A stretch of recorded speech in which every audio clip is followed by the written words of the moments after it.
Sarah Callaway stood stiff between her mother and her stepfather, her spine straight as a fence post that had learned not to bend. She had turned 21 that morning, and her mother had wasted no time calling it a shameful age for a woman with no husband.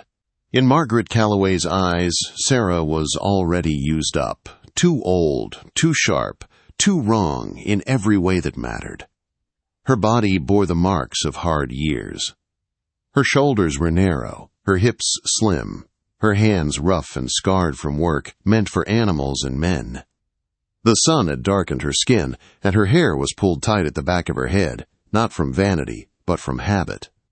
There was no softness to her, no gentle curve or shy smile that men in town liked to see. Margaret often said she looked more like a mule than a bride. But Sarah's eyes told a different story. They were clear and bright, filled with thought and quiet fire. They watched everything, they remembered everything. And they dared anyone to tell her she had no worth. Margaret wiped her hands on her apron and spoke as if Sarah were not standing there at all. She said the girl had been nothing but trouble since birth. She said Sarah ate too much, worked wrong, talked back, and took up space meant for better people. Every word landed like a blow delivered with calm precision. Her stepfather Vernon added his own poison. He said Sarah had a sharp tongue and a stubborn will. He said she only needed to be broken down and put to work under a firm hand. He smiled when he said it, showing yellow teeth and eyes dulled by drink. Standing in front of them was Silas Drummond, a man with greasy hair and a face marked by old scars. He owned the Red Lantern on the edge of town, a place known for cards, whiskey, and women who no longer had choices. He weighed a leather pouch of coins in his hand and grinned, as if this were a fine bargain. He reached for Sarah's arm, already claiming what he believed he had bought. He told her it was time to earn her keep properly. Sarah did not cry, she did not beg, she did not plead. She looked at her mother, searching for even the smallest sign of doubt. She found none. Margaret's face held only relief, like a farmer selling off a worn-out animal. Around them townsfolk gathered, miners, drifters, men with nothing to lose and nothing to protect. They laughed and shouted, turning her pain into sport. Sarah set her jaw and stared straight ahead. She would not give them the gift of her tears. If this story is touching your heart already, let me know in the comments where you are watching from, and if you have ever gone through something similar. Also, tell me what you would like me to improve in future stories. Then everything changed. From the shadow of a supply wagon stepped a man who did not belong to the town. He moved slowly, with the steady confidence of someone shaped by mountains and silence. His coat was buckskin, worn and patched. A long knife hung at his side. His beard was thick and streaked with gray, and his eyes sat deep beneath the brim of his hat. He carried a heavy pack of furs over one shoulder. The crowd parted without being told to. Something about him demanded space. He stopped directly in front of Silas Drummond, blocking the path to the wagon. Silas sneered and asked what business a mountain man had in town affairs.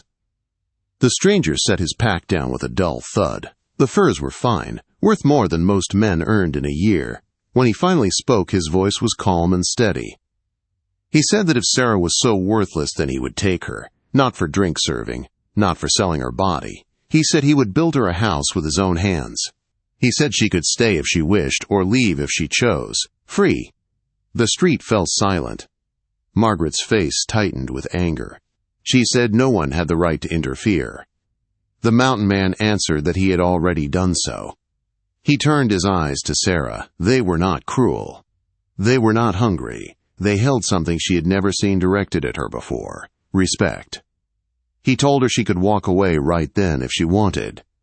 No one would stop her, but if she came with him, he promised that no one would ever treat her as property again. Sarah's heart pounded. Her hands trembled. No one had ever given her a choice before. She nodded once. The man turned and walked toward the edge of town. Sarah followed him without looking back. No one tried to stop them. By the time the trees swallowed the road behind them, Virginia City felt like a bad dream she had finally woken from. They traveled into the mountains, where the air grew clean and sharp.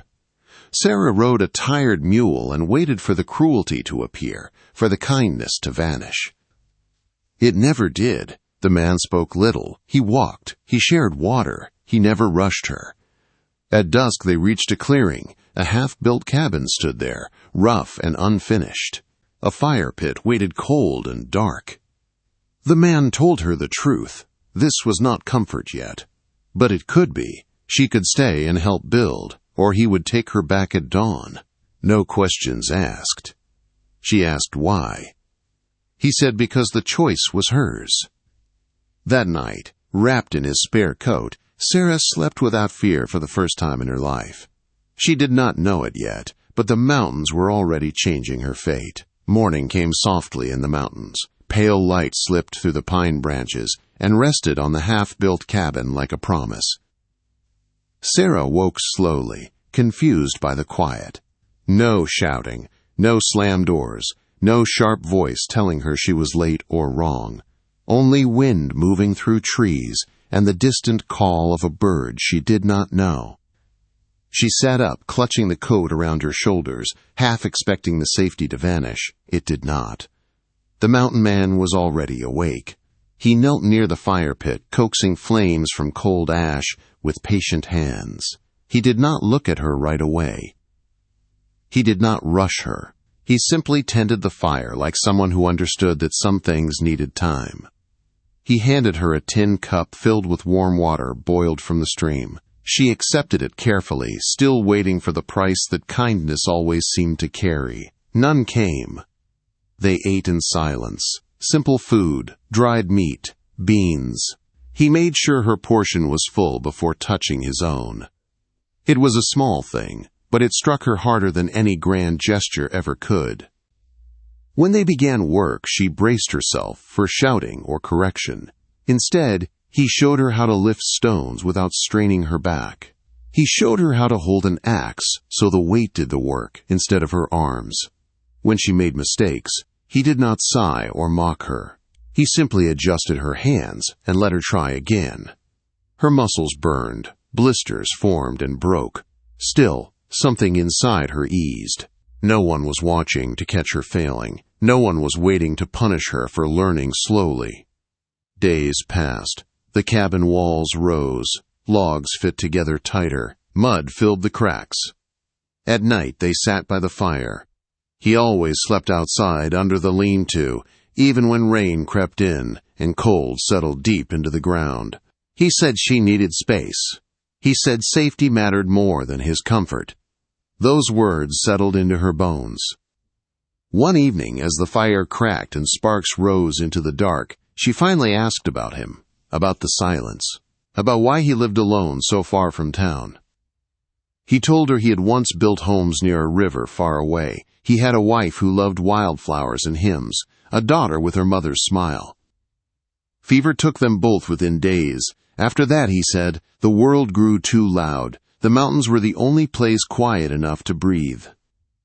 Sarah listened, her chest tight with a pain that felt both familiar and new. Then she spoke, slowly at first. She told him her mother had called her a mistake since childhood.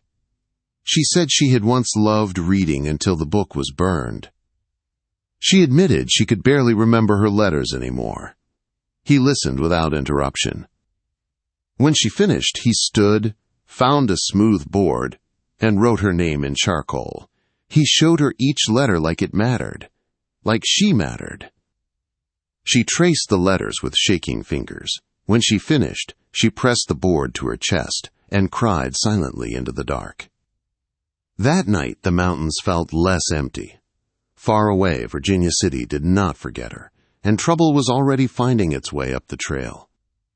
Autumn settled over the mountains like a slow breath. The air turned sharp and clean. Aspen leaves burned gold and red along the slopes. Each morning, Sarah woke with sore muscles and a quiet sense of pride she had never known before. Her hands were rougher now, but stronger. Her body moved with purpose instead of fear. The cabin took shape day by day. Walls stood firm. The roof held against rain. Smoke rose steady from the stone chimney they built together. It was not grand, but it was real. It was theirs. Sarah planted wildflowers near the doorway, pressing seeds into the soil with care. Every small green shoot felt like proof that she was no longer wasting space in the world. She was making one. Gideon worked beside her in calm silence. He never rushed her, never corrected her with anger. At night he still slept outside, even as the cold crept in. She began to understand that his restraint was not distance. It was respect. Then, one gray afternoon, the mountains went still. Sarah heard hoofbeats before she saw them. The sound rolled through the trees like a warning. Her stomach dropped. Fear rushed back into her body so fast it made her dizzy. 3 riders broke into the clearing. Her mother sat tall in the saddle, her face tight with anger and pride. Vernon slouched behind her, thin and sour. Beside them rode a man with a badge pinned to his coat, watching everything with flat eyes. Margaret dismounted and looked around with open disgust. She called the cabin a hole in the dirt. She said Sarah had finally found the level she belonged to. Gideon stepped down from the porch with his axe in hand. He did not raise it. He did not threaten. He simply placed himself between Sarah and the riders. He told them they were not welcome. Margaret said Sarah was her daughter and still belonged to her. She said blood gave her rights. Gideon answered that Sarah belonged to herself now. Vernon spat into the dirt and said they had come to collect a debt. He said a rancher up north was offering cattle and a wagon for a wife. He said law and custom were on their side. Gideon did not move. He said if Sarah wanted to go, she could. He would never stop her. But they would ask her, not take her. Margaret laughed and called Sarah damaged and ungrateful. Inside the cabin, Sarah stood frozen. Her heart beat so hard it hurt. She could stay hidden. She could let Gideon handle it. He had already done so much for her. But something deep inside her, something that had been silent for 21 years, began to speak. She opened the door and stepped outside. Her hands were dirty from the garden. Her shoulders were back. Her chin was high. She looked at her mother and said she was not going. Margaret snapped that refusal was not allowed. Sarah said no again, louder this time. She said she was not for sale. Not now. Not ever. Vernon stepped forward, his hand reaching out. Gideon shifted just enough for the axe to be seen clearly. It was not raised. It did not need to be. Sarah looked at her mother and told her the truth. She said she had never been raised with love. She said she had been tolerated until Prophet appeared. She said that was not family. That was ownership. The clearing fell silent. Other settlers had gathered at the edge of the trees. Witnesses. Margaret saw them and faltered. Her voice lost strength. She told Sarah she would die alone in the mountains. Sarah answered that if she did, it would be her choice. Margaret cursed and mounted her horse. The riders turned away and disappeared into the trees, leaving only wind and silence behind. Sarah stood shaking, but she did not fall. She had chosen. That night, snow dusted the peaks above them. Winter came early and hard. Hunting grew dangerous. One evening, Sarah heard the mule bray in terror. Gideon stumbled into the clearing, blood dark against the snow. A grizzly had caught him off guard. His wounds were deep. Sarah dragged him inside and took control. She cleaned the gashes. She boiled water. She fed the fire until her arms ached. Fever came and went. Nights stretched long and brutal. She did not leave. She split wood until her hands bled. She broke ice at the stream. She read aloud the few words she knew, steadying both of them. One night, as the storm howled outside, Gideon told her she was stronger than the mountain itself. The words broke something open inside her. When spring finally returned, Gideon healed. Green spread across the hills. Flowers bloomed by the door. Sarah realized she had crossed a line she could never return from. She was no longer someone waiting to be claimed. She was someone who stayed. Spring came rushing back into the mountains like a promise kept. Snow pulled away from the ground in long, shining streams. The forest woke with birdsong and new green growth. Gideon walked without pain again, his strength returning day by day. Sarah watched him move through the clearing and felt something settle inside her, relief, gratitude, something deeper she was not yet ready to name. The cabin stood solid now. Smoke rose clean from the chimney. Flowers Sarah had planted pushed up near the steps, bright against the dark soil. She touched the doorframe each morning as if to remind herself it was real. She had built this place with her own hands. She had chosen it. One warm afternoon, 2 riders appeared on the trail. They were not hostile. Their horses were well cared for, their coats clean.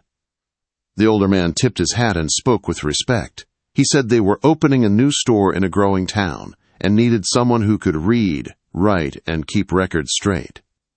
He handed Sarah a letter sealed with wax. He said it would be fair pay, room and board included, independence, a future built by her own skill. Sarah's chest tightened as she read the words slowly, sounding them out in her head. A real job, a chance to stand fully on her own, no dependence, no fear of being owed or owned. That night she sat by the fire, reading the letter again and again until the words blurred. Gideon carved a piece of cedar in silence. When he finished, he placed it on the table beside her. It was a small wooden compass, smooth and carefully made. The needle pointed true. He told her that if she chose to go, the compass would guide her. Spring was the best time for travel. The trails were clear. Then he said something else. He said if she chose not to go, she should keep it anyway, so she would always know the way back, so she would always have a choice. Sarah felt tears rise. She asked him why he would not ask her to stay. He looked at her with a quiet sadness and told her she was not his to keep. Freedom was the point of everything they had built. 2 mornings later, the wagon came up the trail. Dust rose in the sunlight. The merchant called out and asked if she was ready. Sarah stood there holding the compass. She thought of safety, of ease, of a life that asked nothing more of her than numbers on a page. Then she looked at the cabin, at Gideon standing on the porch, trying to look steady. She shook her head and said she was already where she belonged. She pressed the compass into Gideon's palm and told him she did not need it. She was home. He pulled her into his arms then, careful and certain. It was the first time he held her like that, not as someone he rescued, but as someone he chose. Life grew outward from that moment. The cabin became more than a home. It became a place of learning. Gideon built a long table and benches. Sarah gathered slate and chalk. Children from the valley began to arrive, carrying eggs and flour as payment. Sarah taught them letters she once feared she had lost forever. She taught them gently, patiently. She watched their faces light up as words came alive. On a clear Sunday beneath a tall pine, neighbors gathered. Sarah wore a simple blue dress, wildflowers braided through her hair. Gideon stood beside her, clean shirt pressed, beard trimmed. They spoke vows shaped by truth, not ownership, not duty, choice. That summer, Sarah noticed her body changing. Her appetite grew fierce. Her belly rounded faster than expected. When the midwife came, she smiled wide and said Sarah carried 3 lives. Triplets. Fear and wonder crashed together. Gideon knelt beside her and promised they would manage. Together. Hard months followed. Gideon built and prepared. He carried Sarah when she could not walk. He read to her. He spoke to the children growing inside her as if they could already hear. When the time came, labor was long and brutal. Women from the valley came to help.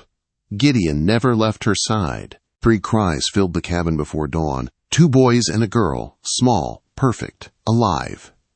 Sarah wept as she held them. Gideon cried openly, holding his family like something sacred. The cabin that had once been silent now breathed with life. Sarah Callaway had been sold as useless. She became a mother of 3, and this was only the beginning. The cabin learned new sounds that first winter after the babies were born. Crying, soft coos, tiny breaths in the dark. The fire burned day and night, never allowed to die. Gideon moved through the room with quiet care, lifting one child while rocking another, his broad shoulders bent gently under a weight he welcomed. Sarah's body healed slowly. Carrying 3 babies had changed her in ways that would never fully fade. Her back ached. Her strength returned in pieces. Some mornings she felt fragile as glass, Other mornings she felt unbreakable. She learned to accept both. They named the boys Samuel and Joseph. Strong names. Names that carried memory and hope. The girl they named Rose, breathing new life into a name Gideon once thought buried forever. When he said it aloud, his voice never shook again. The valley folk came often. Women brought food and blankets. Men repaired fences and hauled firewood. No one asked why. They simply showed up. Sarah watched strangers become family and felt something deep settle into place. As the babies grew, so did the cabin. Gideon built 3 cradles, each carved with care. A bear, an elk, a bird. He sang to them at night, his voice rough but steady, old songs passed down through generations. The children slept best when he sang. Sarah taught, even with a child on her hip, letters scratched onto slate, names spoken aloud until they stuck. The children from the valley sat beside her own, learning side by side. No one was turned away. Seasons passed like water over stone. The triplets learned to walk, then to run. Samuel climbed everything he could reach. Joseph watched first, thoughtful and careful. Rose refused to be left behind, stubborn and bright. The cabin grew rooms. A real kitchen, a schoolroom, a workshop. Chickens scratched beneath the porch. A garden spread green and full. Fruit trees took root and grew tall. Word traveled far. People said the woman once sold as worthless taught children better than any school in the territory. They said the mountain man built things that would outlast generations. They said the clearing in the mountains had become something rare, a place where people were seen. Years layered themselves gently. The children grew tall. Samuel became a carpenter like his father. Joseph learned every trail and stream. Rose followed her mother's path, opening a school of her own. On quiet evenings, Sarah and Gideon sat on the porch watching the sun slide behind the peaks. They held hands. They did not need words. Sarah once asked if he ever regretted giving her a choice. Gideon told her that choice had saved them both. She smiled and rested her head on his shoulder, surrounded by a life built from freedom, patience, and love that asked nothing but truth. Time moved the way it always does in the mountains. Quietly, steadily, one season folding into the next without asking permission. Sarah's hair turned silver strand by strand. Gideon's back curved slightly with age, though his hands remained strong and sure. The cabin stood weathered but firm, its logs darkened by years of snow, sun, and smoke. It had been built with patience, and patience had kept it standing. The triplets grew into adults, shaped by the land that raised them. Samuel worked wood with the same calm focus as his father, building homes that carried warmth in every beam. Joseph knew the mountains like a second skin, guiding travelers safely through passes that once terrified grown men. Rose carried her mother's gift forward, teaching children across the valleys, her voice steady and kind. The school Sarah began never closed. Even when her steps slowed, her words never did. Children still gathered at long tables, their hands dusty with chalk, their faces bright with discovery. She taught them that learning was not power over others, but power within themselves. On cool evenings, when the air smelled of pine and the sky burned orange at sunset, Sarah and Gideon sat side by side on the porch they had built together. They watched birds settle into trees. They listened to the mountain breathe. Once Gideon asked her if she ever thought about the life she might have lived if she had taken the job in town. Sarah looked at the cabin, at the land, at the path her children had walked into the world. She told him she had never been tempted by easier ground. She said the mountains had given her something no town ever could. A voice, a place to stand, a life chosen, not assigned. Gideon squeezed her hand and told her she had done the same for him. He said she had taught him how to build again, how to speak again, how to live again. Years later, when Sarah's hands grew stiff and her voice softened with age, she sat in the same rocking chair Gideon had built when she carried their children. Grandchildren climbed onto her lap. Great-grandchildren listened with wide eyes. She told them about the day she was sold, about the mountain man who offered her a choice, about the cabin that began as shelter and became a sanctuary. She told them never to let the world decide their worth. She said worth was built, choice by choice, day by day.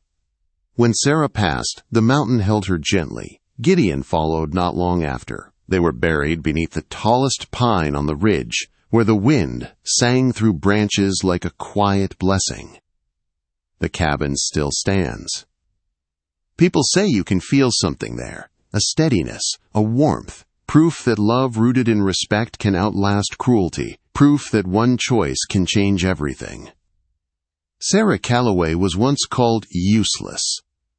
She became a mother of triplets, a teacher of hundreds, a woman who mattered. And the mountains remember her name. If this story moved you, please hit the like button and subscribe for more emotional love and breakup stories that will touch your soul.